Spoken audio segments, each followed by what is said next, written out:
ঢাকে কাঠি পড়ে গিয়েছে, চলছে শেষ মুহূর্তের প্রস্তুতি। এবার সেই শেষ মুহূর্তে বড় বড় প্যান্ডেলগুলো পরিদর্শনে বেরালেন কলকাতা পুলিশের নগরপাল মনোজ ভার্মা। এদিন পুজো প্যান্ডেল পরিদর্শনে বেরিয়ে তিনি সকলকে পুজোর শুভেচ্ছা জানান এবং বলেন দুর্গাপুজো নিয়ে কলকাতা পুলিশ সব রকমের প্রস্তুতি নিয়েছে। পাশাপাশি বিজেপি নেত্রী রূপা গাঙ্গুলির গ্রেফতারি নিয়ে নগরপাল জানান পুলিশ ইতিমধ্যেই তদন্ত শুরু করেছে, যা যা করণীয় আছে সব করা হবে। আপনাদেরকে সকলকেই দুর্গাপূজার শুভেচ্ছা আমরা জানাচ্ছি।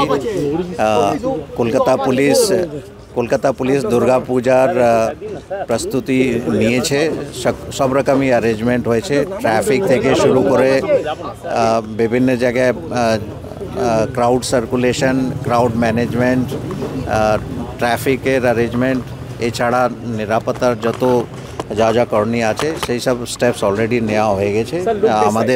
আমাদের সিনিয়র অফিসার যারা আছে ওরা বিভিন্ন জায়গায় ভিজিট করেছে, মাল্টিপল ভিজিটস হয়েছে। অর্গানাইজার্স যারা আছে ওদের সঙ্গে অনেকবার কথা হয়েছে, মিটিং হয়েছে। আজকে আমরা ফাইনালি একবার জাস্ট দেখে নিচ্ছি, কিছু যদি লাস্ট মিনিটে কিছু যদি চেঞ্জেস যদি লাগে অল্প মানে আমরা রিভিউ করে দেখে নিচ্ছি, ওটা বলে দিচ্ছি। আমরা প্রস্তুত আছি, আমরা হোপফুল আছি দ্যাট পূজা ভালোভাবেই কাটবে, সবাই ভালোভাবে পূজা এনজয় করতে পারবে, এই আশা আমরা রাখছি।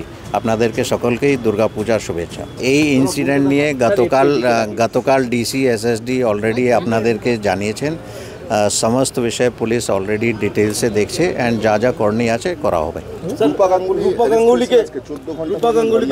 উনি গতকাল এসেছিলেন, উনি বললেন পুলিশ যাদেরকে ডিটেন করেছে, গতকাল পুলিশ যেখানে ম্যানহ্যান্ডেল হয়েছিল ওখানে 5 জনকে অ্যারেস্ট করা হয়েছিল স্পট থেকে।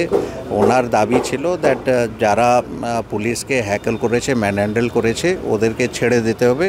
তো আমরা ওনাকে জানিয়ে দিয়েছিলাম দ্যাট এটা লিগালি অ্যাকশন নেওয়া হয়েছে অ্যান্ড যা কিছু যদি করতে হয় কোর্টে করতে হবে। তো সেটা ওনাকে জানানো হয়েছিল। তারপরে উনি ওখানে থানায় গিয়েছিলেন, কথা বলেছেন। আজকে ওনাকে যেহেতু মানে আমাদের থানার যে নর্মাল ফাংশনিং আছে ওটা অবস্ট্রাকশন হচ্ছিল, ওনার আগেনস্ট একটা কেস হয়েছে, ওনাকে ডিটেন করা হয়েছে, লিগ্যাল অ্যাকশন নেওয়া হয়েছে।